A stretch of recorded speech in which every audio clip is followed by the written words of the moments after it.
Hello, everyone. Thank you so much for joining. While people are entering the room, maybe I could just point out that we have the ability for you to post messages in the Q&A window. So if you want to be able to say anything, make a comment, or ask a question, please do. This cannot be seen by everybody. It'll just be seen by us as the hosts. And then we can try to address that or make a comment about it or answer questions as we go along.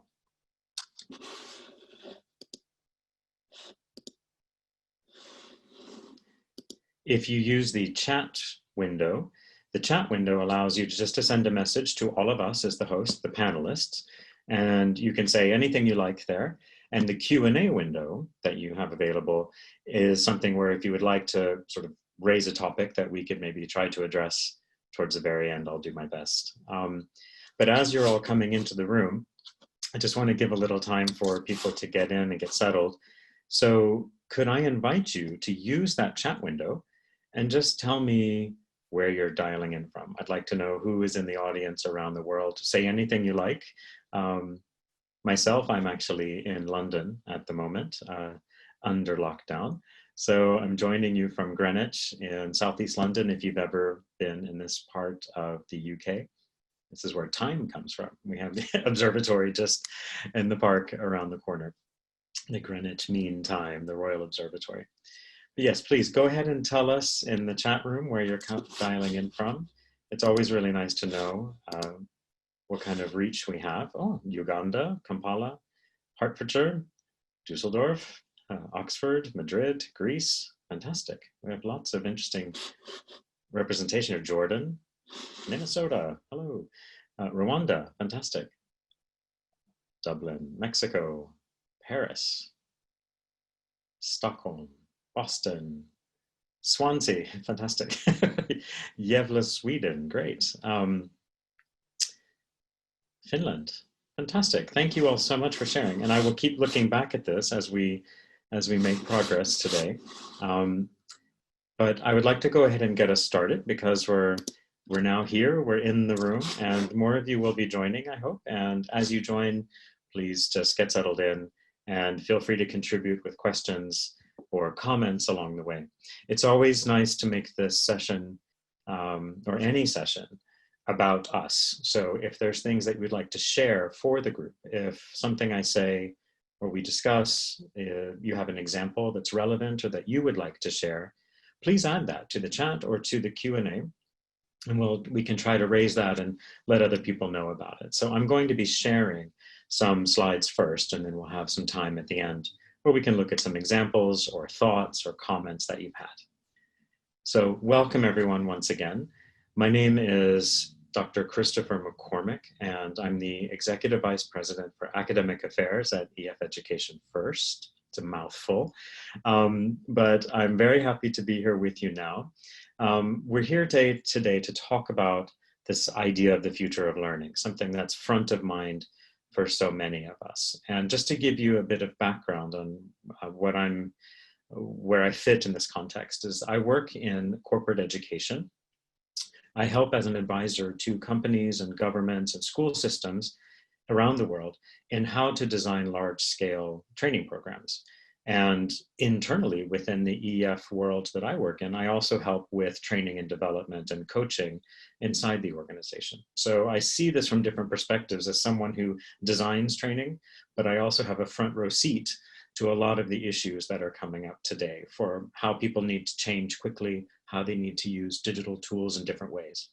My own beginnings in this space were with my PhD program back in the 90s, where I helped to do a digital transformation project, as we call it today, of moving CD-ROM-based language learning into multimedia and into the internet. And that led to the creation of EnglishTown.com, which later became EnglishLive.com. And that is one of the world's largest language learning programs online. And it allows us to reach lots of people in lots of different geographies. But actually, we've been teaching languages online since 1998. And I taught the very first online English lesson in a text chat window, sitting on that website, wondering if anybody would come. And somebody did, and here we are. We now have 3 million private lessons that we taught last year with teachers. So we have an incredible reach, but we have been part of what digital transformation is inside an organization and how it can change how you engage with employees and how you can create new opportunities.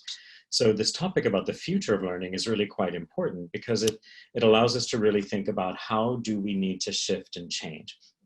And to put it in context, EF Corporate Solutions and Holt Ashridge Executive Education are part of the same organization now, the same group. And so we have a lot of experience working with international clients, both in the leadership and executive education space, as well as in cultural training, language education, degree pathways, and so on. So we have a lot that we bring together, and it gives us lots of data, lots of insight into people's priorities, the questions they have, and their most pressing challenges. So the session today is really to explore these topics around the future of learning at work. And what are some of the concepts, maybe theories or conceptual models that are becoming more important now? What are some of the technologies where we see investment and patent registrations that we can indicate where things are emerging? And then what does it mean for you? What does it mean for all of us and how we think about developing our organizations, people, and developing our strategies and where we can go next, because we're in an entirely new era of uncertainty and change being forced upon us, but possibly with some very good outcomes as well. So to kick us off, I'd like to just ask you a question. A quick poll for the entire audience. So think about this. How would you fill in the blank? I'm betraying my language teacher roots here, so I'm giving you a fill in the blank exercise. So how would you fill in this blank? The COVID-19 crisis has made me realize that L&D in my organization is blank, fit for the future. Very fit, mostly fit, just about, not quite, or not at all. We need a real rethink. So we'll open the poll now, and please tell us how you feel. What's going on for you right now? And as these results are coming in, I'll be able to share them with you in just a moment. We're almost halfway from the audience sharing with us. But what's going on for you? Do you feel like what you have in place is very suitable for the situation we're in, down to we need to really rethink what we're doing? We're not at all ready. And this really comes in this context of where we are with the change we've had in these last months and moving from a very physical world or a blended world of learning and development to something that's purely online for an indefinite period of time. So looking at the results that have come in, about 3/4 of you have voted, 75%, so thank you very much. So let's go ahead and reveal those answers and you can see. So have a look. About 1/3 of you say, not quite. 10% said very. And it would be very interesting if you have an example of what kind of, if you've answered very, maybe if you want to share in a chat window or in the Q&A an example of what kind of space you work in, if you're in somewhere that is already a very digital environment, for example. But yeah, take a look at the spread. It's really interestingly even across there. So we can see that there's different states of readiness, different states of awareness of where we are and what may need to be changed or what may need to adjust for the future. And why does this matter now? Why this topic right now? Well, we've had this change forced upon us. And this is really something that has, I'm going to stop my video just so we can make sure we have a clear signal and you can see the screen. So we've had this change forced upon us, which is really creating this massive experiment in remote working and remote learning. And some people are already there thinking about this, but others are really working very quickly to catch up. And the corporate education market is substantial. So we have a lot to think about here of what's at stake. But also, if you think about the landscape of digitalization now, with so many organizations, and many of you are probably involved in digital transformation strategies for your organizations, you know, thinking about how much data is out there in the world to be managed. I learned a new term here about zettabytes, which I didn't know before, which 1 zettabyte, I believe, is about a quadrillion gigabytes. And so there's 44 zettabytes now in the world today, and that's a 100% increase from last year, according to PwC. And so you can think that there's probably a lot of data that's not getting used. There's a lot of information that's not being tapped. And when we talk about machine learning and AI and how we can tailor and personalize, we also have probably a lot of information that is not being even seen or considered. So we have opportunities, lots of opportunities to rethink our learning cultures and our strategies. A recent article on LinkedIn from Leading with Learning, their report, took a look at this question of learning culture. And what many respondents were saying is that, over half of the employers now think they have a strong culture of learning, more so than before COVID-19. So something is bringing it together, it's coalescing more, but it's also forcing a rethink. So 3/4 of the people anticipate conducting more L&D programs online and moving to much more virtual led, 2/3 of them, virtual instructor led. And I find this really relevant because there's a new definition taking place of what blended learning actually is. Traditionally, you would hear blended learning, meaning we've got a bit of online and a bit of face-to-face. But now, those who have been very entrenched in the classroom, in the physical space of learning, have come to realize that virtual face-to-face also exists. It's this third type of instruction. So you are having the person-to-person contact, but you are in a virtual environment. So we need probably a new term that can really take a look at the complexity here, but also show what's possible, that you can meet people in an online space. And so what one last point made in that report, which I think is significant, is about leadership and vision. And 70% of the L&D leaders said that their CEOs were a champion of learning, and that's a 159% increase over the last 7 months. So CEOs paying attention, getting involved, and championing learning, which we all know is essential to good outcomes. Within our own organization, we have our own educational technology capability, where we have different centers of excellence in the world, whether it's for content, research, development, working in different product lines or age groups. But we have a lot of specialists who think about how to design learning experiences. And this is what helps inform how we educate ourselves, educate others, design our training programs. But we look at what happens at the intersection of design and engineering and the product itself.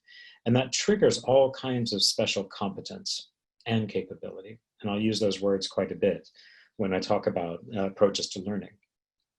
But in order to create learning experiences that are relevant, that stick, that engage people, you have to think from a really broad perspective of experience, rather than looking at a model of instructional design that looks simply at input and venue and assessment and so on. It's a lot more complex than that. The type of skills you need to bring into the picture, whether that's from the research side, from the linguistic side, academic side, planning side, subject matter experts, and of course your creative technology. So looking at what our teams are doing, those teams around the world, and working with a partner, Kairos Future, if you're familiar with them, have a look at the type of work they do. We did try to get a sense of what's going on in the landscape now, what's happening around learning, and what kind of lessons can we take away from the activity going on behind the scenes, looking at demographics, looking at patent filings, looking at investment flows, just where's the movement happening that can indicate where we're going. And this spans all spheres of education, but of course, there's ultimately lots and lots of relevance for adult learners. And just a quick example, in the UK, since 2014, in the UK alone, there's been nearly $900 million of investment made in VC funding into ed tech companies. And there's been a 91% increase in investment for UK ed tech just in the last year.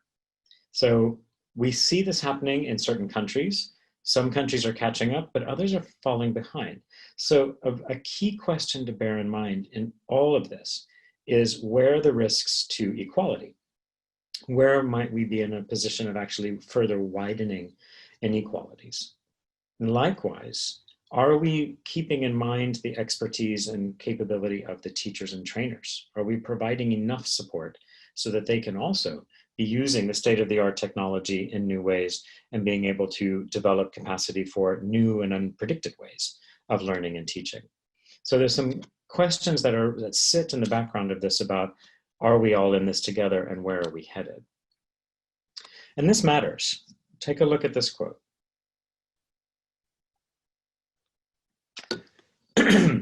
If you're not familiar with this idea of the 60-year curriculum, it's something that has been a project spearheaded by the former dean of Harvard's Division of Continuing Education. And you may have seen this concept expressed in different ways, but this has now become a working model to really think about the role of higher education and certifying bodies in the wider community and in industry and business. Because how would you stay relevant if it's not simply looking inward at the students you have enrolled in your school, but how do you become relevant in a landscape where the skills and competencies are going to be evolving all the time? And if the further you go into your career, the more distant you are from your formal education, then what is the role for retraining, reskilling, and badging, giving certification for the things you do on a more micro level, but staying relevant? And so I think this is something we can be paying attention to or have as the context that we need constant reinvention of who we are. And in the research that we've done, where we've looked at this different activity, where we are going, what we see are three themes that emerge quite consistently. And these echo themes that we also embrace in our own pedagogy, because what we're looking at is what are the concepts or principles that help us to organize how we choose to invest, how we choose to deploy technologies, how we choose to design learning that lasts. And what we see are these three themes emerge quite consistently. That learning is a social and connected experience. That learning for adults is most effective when it's relevant, when it's really geared towards the individual needs of that person. And that learning is also more powerful when it's immersive, when you call upon different aspects of your personality, your emotions, your experience, which can also help retention and recall. So in thinking of these different concepts we wanted to share today, we use this as an organizing principle. And for those of you who have a background in or interest in educational psychology, you may recognize how these concepts echo some of the core ideas of constructivism and social constructivism. Both of those concepts from Jean Piaget and Vygotsky as well in the 20th century, those ideas have been very relevant in the classroom for some time about you construct knowledge based on assembling information from your past experiences and building onto it, constructing. It's a simple idea of constructivism. And you need different ladders, different scaffolds or frameworks to help you do that. It's a very different concept from a behaviorist perspective where the learner is a blank page and you're filling that page with the content they need. Constructivism says when you walk in the door, you have prior experience. So let's activate that. Let's figure out what you already know. Let's figure out where maybe some of the misunderstandings are. Maybe we need to correct some things in your past experience or knowledge. But then we can build a structure on top. And we do that through social experiences. That human interaction brings you the chance to observe experts, observe people better than you, observe peers and mentors, and they will help build you up to the next level. And so when we look at learning today, I encourage people to think of it from the mindset of a language learner. Again, this is my home ground, but I see this very relevant in the sense that language learning is when you embark on it, it's a long experience. It requires a lot of effort and creativity because the domain of knowledge is so wide and so broad. You can't predict. Language is endlessly creative. So you need the skills, the frameworks, and the interaction with others to test out your knowledge, to figure out what's natural, what's not natural, what works, what doesn't work. That's very similar to learning today when we're going into so much uncertainty, where we can't make a container that includes all knowledge you need, and that includes all knowledge you need now for the next 5 years or for the next 50 years. So a language learner has the discipline to understand and the humility to understand it's unpredictable and it's always creative and it's always new.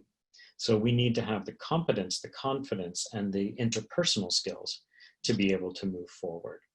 And so these principles here then help inform how we think about some of the bigger concepts and themes related to the future of learning.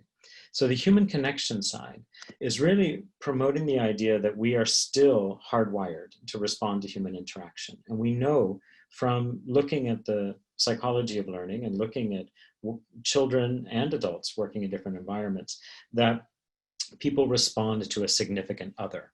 If there's somebody else there who cares, who has more experience, or is a mentor, or is simply there to encourage, more learning will happen. It doesn't happen in isolation.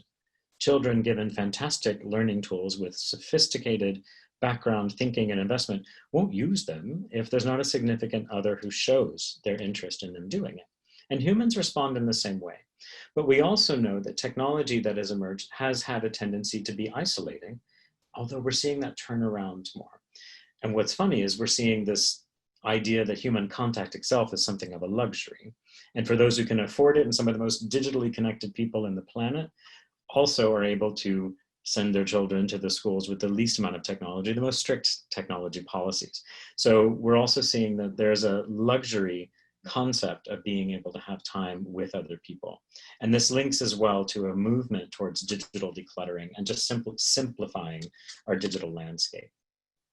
One of the core ideas under human connections then is global competence, and how this has really emerged as a core idea in building the skills, and some say soft skills, needed for leadership today.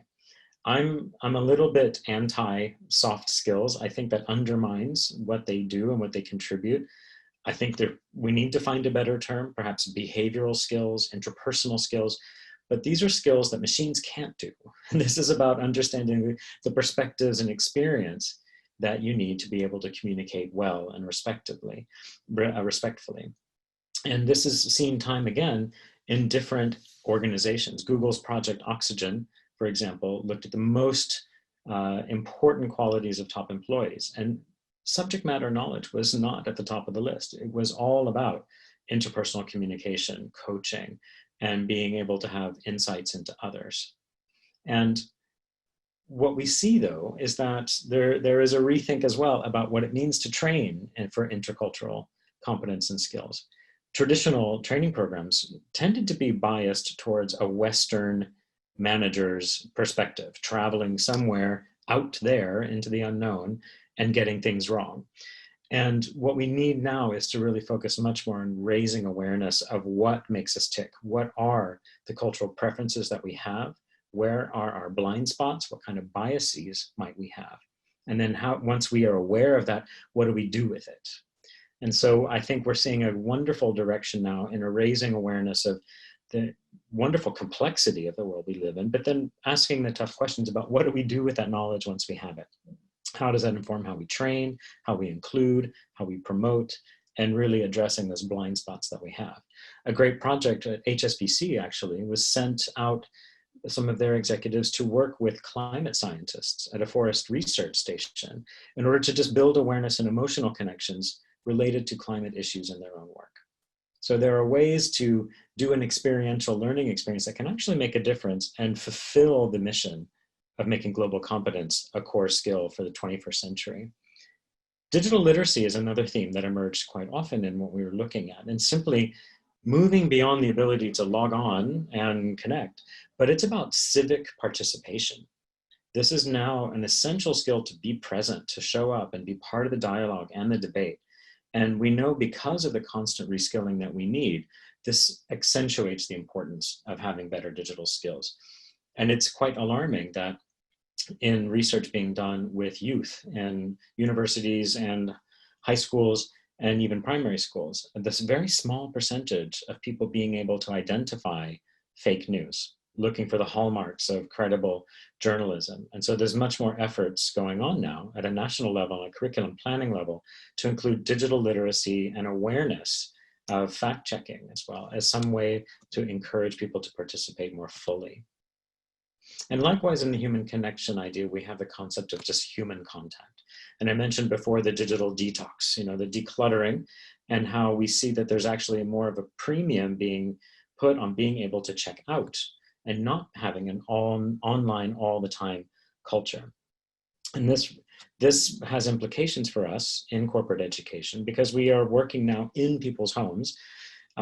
somewhat invasively being in people's homes. So how do you help them also to have the boundaries? What is the role of self-care in that? How do we make sure that we're protecting our space, our privacy, but also being able to stay connected together and having regular check-ins? I've been in a few forums where, many learning and development leaders were talking about what's core to them right now is having regular check-ins with people to create a sense of community, even though we're dispersed all over the world. So how do we balance that without, dominating someone's home space with the digital? The second pillar or main core concept that we were looking at was these relevant experiences and how important it is for adult learners. Adult learners, motivation and attention, those are commodities. There's so much competition and so many demands. Very, very different from young learners who are trained to be learners. They're trained to spend time in a formal education environment for a certain number of hours, and there's a flow to it. They can dedicate their time to it. Adults have multiple demands on their time.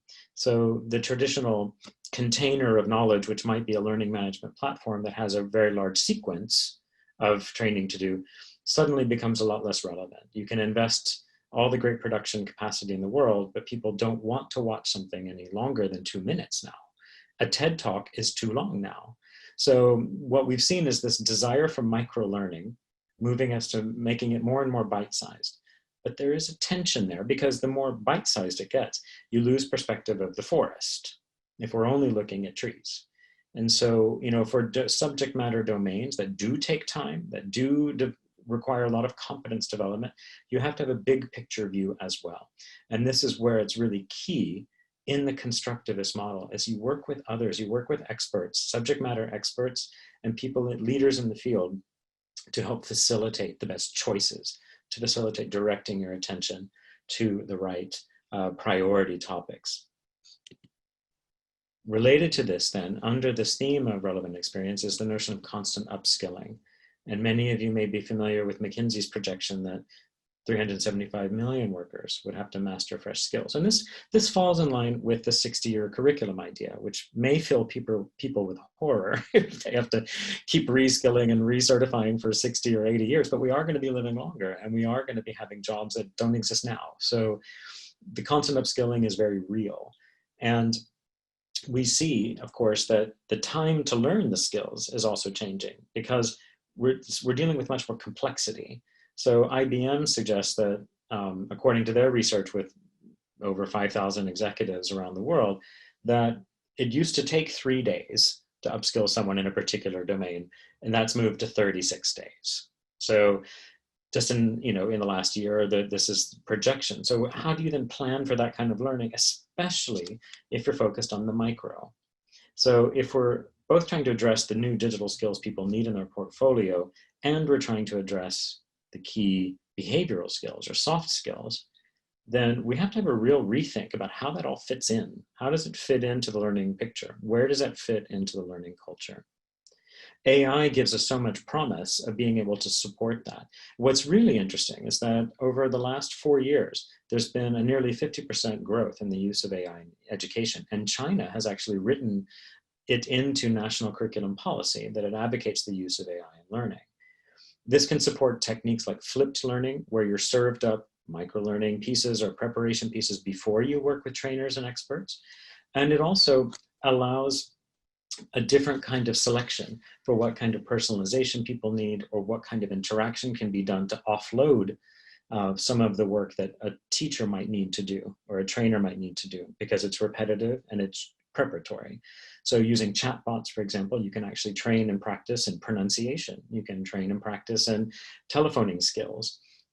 There's this idea that machine learning can power Netflix-style recommendations comes with a bit of a catch, because similar to the idea that you can't necessarily predict everything everyone's ever going to need to know, then why would you overbuild so much content to try to predict for every possible pathway?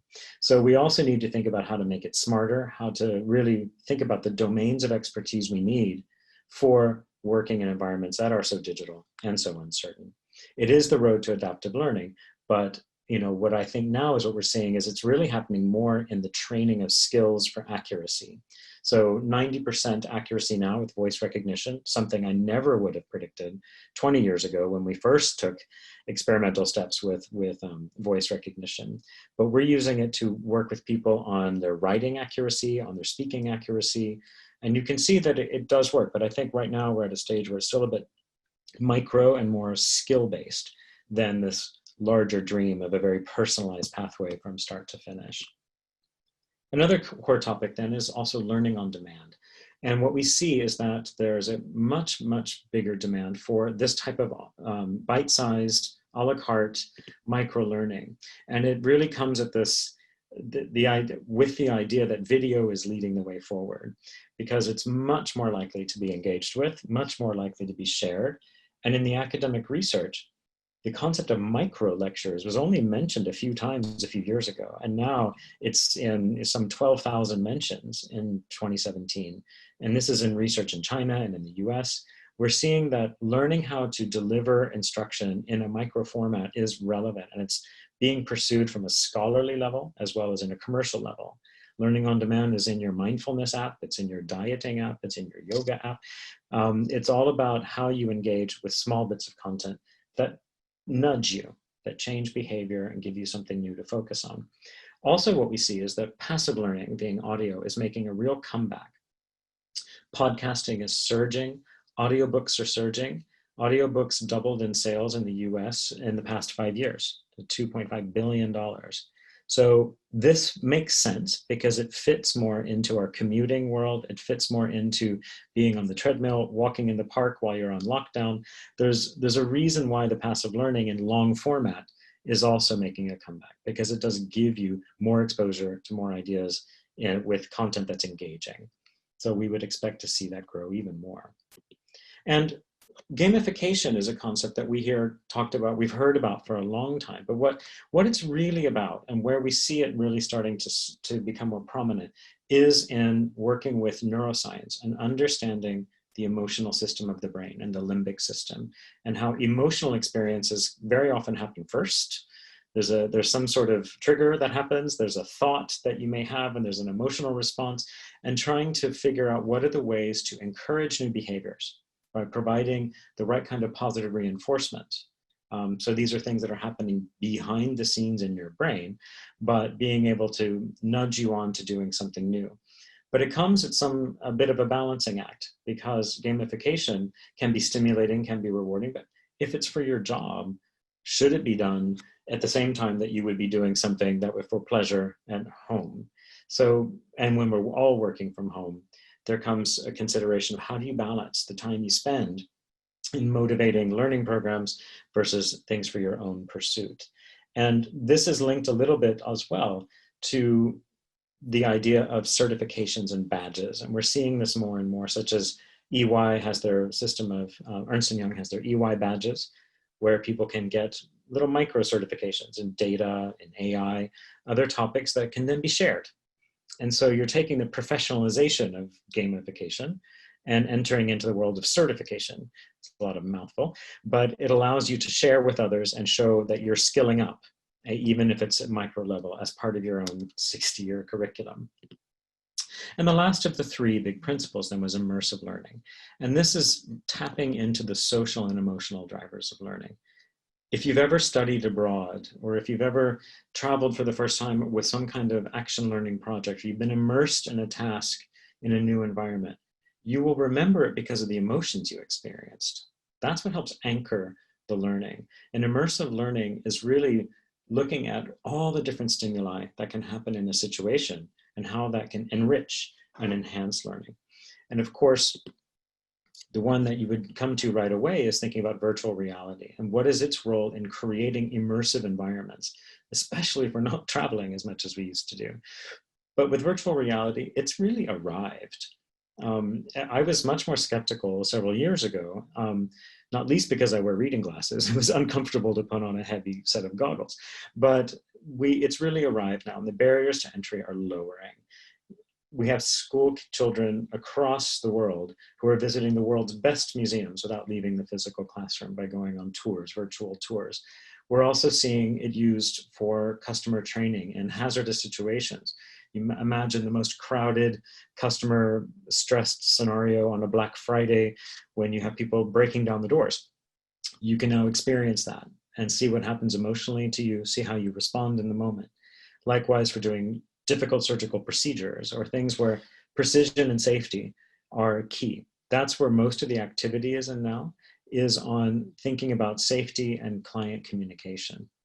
But it's also interesting because there is promise here for helping to develop awareness of other kinds and making virtual reality an opportunity to be more inclusive. And there are experiences now to work with unconscious bias training, entering a VR environment where you can assume a new identity and see what happens. How do you respond to others and how do they respond to you? It can be a very powerful learning experience. Likewise, with the immersive environments, using voice and facial and gesture recognition are surging. Many of you probably have these new members of the household, but we see that the sector has grown tremendously. And what it means is that you do have an opportunity to practice things in a safe way and with a non-judgmental tutor or trainer or talking partner. And it's quite striking when you see how people can work with these technologies to do precision accuracy or to use voice technologies to help do simulations. And so again, this is a way to do a flipped learning model that allows you to practice in a safe place before you're with others in perhaps a more high stakes environment. And the last one of these concepts under the immersive environment are our connected classrooms, and how now we're breaking out the walls and really looking at how we can bring learners together from multiple environments. And this allows for motion tracking, it allows for connected classrooms with video participation. The fact that we're doing this now together is also a form of that. And I think it leads to a question of, Twitter's comment about employees being able to work from home forever. What does it mean for you? What does it mean for your organizations when there's that forever out there? What happens to your classrooms? What happens to your training programs? If you were more traditionally oriented towards physical face-to-face training for whatever topic, what next? What's your next move? What is that forever going to do for you? What kind of legacy is that putting in place for you to respond to? When we had an interesting experience at EF, when the coronavirus really hit first in China, we operate a number of schools, hundreds of schools across China for young learners and professionals, language schools. And in the space of 2 weeks with the shutdown, right during Chinese New Year holiday, we had our teachers, international teachers and Chinese teachers were traveling all over during the holiday. We had our students who were on the break and then needed to come back. And we realized that we needed to shut all the schools, of course. And so within the space of 2 weeks, we migrated 150,000 students into online learning, moving from our physical environments into online teaching and bringing our teachers into our online teaching platform that we have that enabled them to have continuity. The whole goal was continuity, to make sure they continue the learning. Now, we were lucky because we've been investing in running online education for many, many years. And those programs already had in their design, they had technical platform for communication, for serving up curriculum and materials, for communicating with parents or sponsors. So we had the tools available already that surrounded the experience. It was easy for us to leverage that. But that really does raise a lot of questions about when you have these snap developments, a shock to the system, how do you quickly bring people together and ensure the continuity? Just to highlight a couple of initiatives, I mentioned about migrating our teachers online, but I wanted to mention about the chatbot. So we have an app that we launched in the last year called EF Hello, and it's a conversation-driven learning app. And so it's using natural language processing. You're speaking to it, and it has the voice recognition software embedded, which is really quite good these days. You're speaking with it, it's making recommendations, it's showing you pictures, asking you what you see. So it's taking language learning away from drill and kill, as they would say, or just multiple choice, but you're actually interacting, which simulates language learning in a much more powerful way. And then it facilitates getting you to a teacher when you're ready to start interacting with others.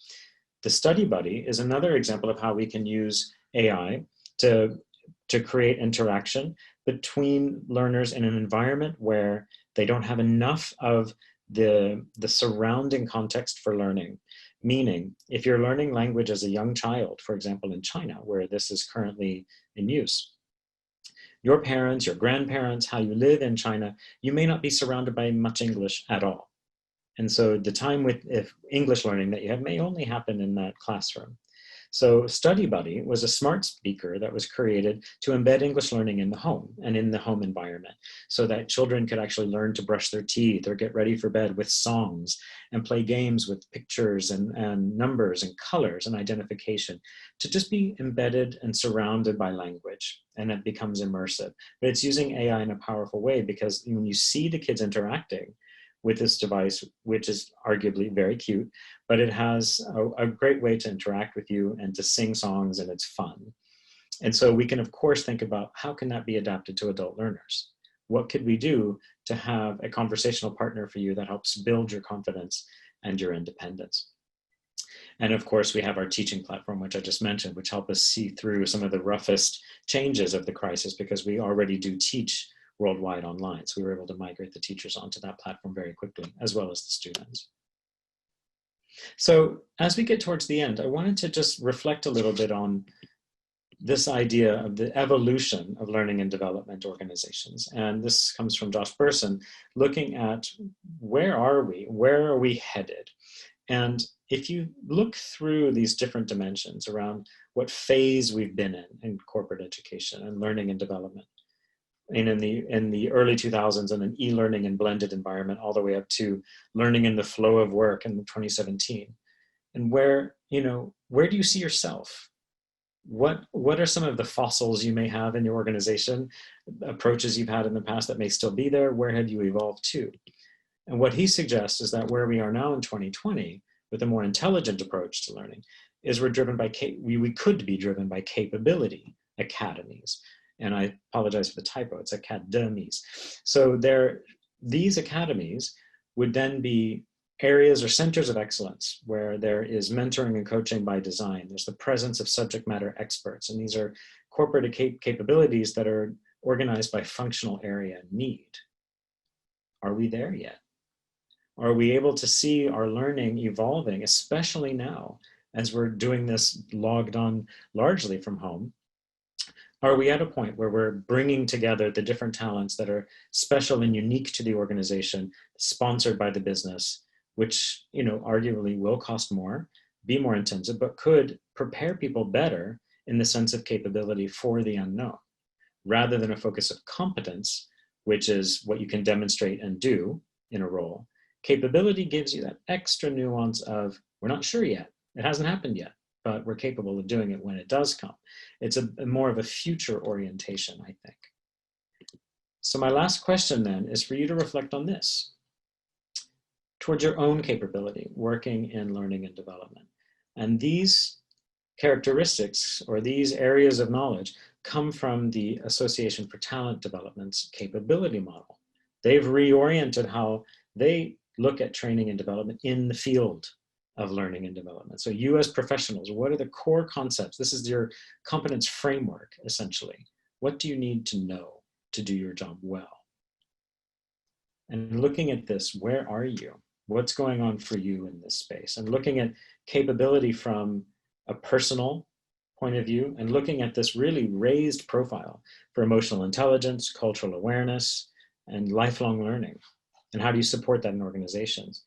Looking through the professional capabilities that you need, learning sciences, knowledge management, coaching, and looking at organizational capability and understanding how you align with the strategy and the things that matter, the topics that matter. So if you think back to the question from the very beginning, what has COVID-19 taught me about what my organization is doing and what its readiness is? You could ask the same question of yourself. What has this crisis actually revealed about where you are in relation to what you need to do to help your organization move forward? So at this point, I'd like to just open it out if anyone has any questions. I'll be able to take a few with the panelists here. We have some of the questions, but I'd like to say, this idea of this transition is really what we're looking at is, from a very simple point of view, is moving from a classroom to a cloud. Many of us have already kind of started that existence in the clouds for some time, but this has really forced a rethink on how we go from a physical environment to something that's not quite a purely digital environment, but is kind of in between. What are we doing with that space? What are we doing to prepare ourselves and others for this kind of working, which may be here for some time? And then linked to this idea of constructivism, how are we going to create experiences that are social in this environment, that are relevant with all the competition for attention that we have, and that are immersive, that can bring a world to surround the learners in ways that we haven't seen before. So I hope this has given you some food for thought. We would love, of course, to keep engaging with you on this topic. Look for me on LinkedIn. I'd love to hear from you. Let's connect. And then we will, of course, have a recording of this to share as well. But I'm going to turn on my video and I'm going to try to see how we're doing on some Q&A. But thank you so much already for your time and attention. Let's see. So Jocelyn Phelps, thank you, asks, I'd be interested in your thoughts on rapid upskilling as companies face hiring freezes and look internally for fresh talent. Oh, that's a really great question, because what we've seen in a Financial Times article that just came out, actually, it looked at several different leaders and what they were saying about this exact topic. And it had to do with tapping into trapped value. What are things that are already available in the organization that you don't know about? And different organizations have been looking at this in different ways. So Infosys in India, for example, began to look at who are the influencers, who's actually got a footprint, whether it's in social media or in the organization or informally. Influencers can be a great way to look at what's coming next, where is the actual cluster of knowledge there. But also we've seen Microsoft has termed it in terms of discoverability, trying to figure out what are the capacities there. So having a way to rapidly reflect on or find some investigation of who knows what and who's leading the thinking and what could be a way to help address that question. We have another comment here, a question here. Allison, for me, it's about the culture of the organization having a learning growth mindset to allow learners to learn. That's your challenge. Absolutely. And you know, I think we all agree, I think we're all in this room because we agree that a learning growth mindset is important, but it's going to hit a lot of obstacles if there are certain fossilized ways of thinking about innovation and about inclusion and about possibility. I think one example, you know, because I work a lot with language learning, there in different parts of the world, you have different cultures of language learning. And there are some places where people firmly believe language learning is really only can happen if I'm with a teacher in a classroom from 2 p.m. to 4 p.m. And this face-to-face training is unshakable. But what we've seen now is rapidly people have had to understand that I'm meeting you now, I'm here now, we're together, but we're in a virtual space. And it in fact allows for far more participation across geography, across time, and across needs. So you can cluster people in different ways that you may not have before. Once you make that transition from it must be this way to looking at what could be possible, you can expand the volume of training and you can bring more people into the process. And a lack of access to training shouldn't be a barrier to career progression. So, you know, I wish you luck in helping to break down some of those barriers and encourage that mindset. We have a comment. We have moved speedily from classroom delivery to entirely online. Yes, just like I was saying. And they held a conference for over 100 people, and it was rated one of the 3 most engaging conferences ever held. But it was about creating interactive learning through breakouts and not presentation-based. Absolutely. I think what we're seeing is a lot of universities are a good example of this, where they're having to move to full remote delivery of their programs right now and realizing that just presentation mode doesn't work. And so looking at the implementation of far more flipped learning, where people prepare in advance so they make most of the time together, and far more air built into the schedule for interaction, small group discussion and sharing. And that does seem to be far more engaging for people. And it raises an interesting question as well, which I think all of you can relate to, is presence. So how do you show up? How do you demonstrate presence and project presence when you're in this kind of online learning environment? And so I think we're going to start seeing quite a bit of research in this space around virtual presence. I'm sure we're going to see a lot of thought leaders talking about it. We already see advice on how to just position our cameras and whatnot. But I think presence is a real key topic here. Let's see. On attention spans and microlearning, is there any domain that does not require significant time investment? Perhaps people need to learn to distinguish between information update and learning. Great point. Thank you so much. That's a really good one. And it relates a little bit to the sort of the marathon and sprint idea. You know, the counterpoint to microlearning is macrolearning, and macrolearning is valuable. If you have a long goal, you're going to retrain in a new career, or you need to learn German, you know, that isn't something you do just with quick little snippets. And, you know, especially if the learning is in a field or a discipline that needs other people involved, that doesn't happen in a microspace. So we have to have both perspectives on what it takes. So we have another comment. I'll just take a couple more. I'm mindful of the time. Much of our wider company training has transitioned online, but for C-suite executive level employees, we haven't found anything to replace the interactivity and collaboration of face-to-face training in groups. Where do you think the biggest advances will be to improve in this area specifically? It's a very good question. And the technology trends and the patents and the investment exploration going on in the space has a lot to do with virtual 3D type meetings. How do you meet in 3D? How do you do holoportation? How do you have that kind of presence if you can invest in it? And you know, Microsoft has its experiments going there. The virtual reality space, of course, is a way to create different environments to join together. And because the hardware and the kit is becoming so much more affordable, processing is so much better, that this is likely an area where we will see face-to-face training in a group mode become a virtual face-to-face training where you can do a lot more experimentation in maybe high stakes settings. Okay.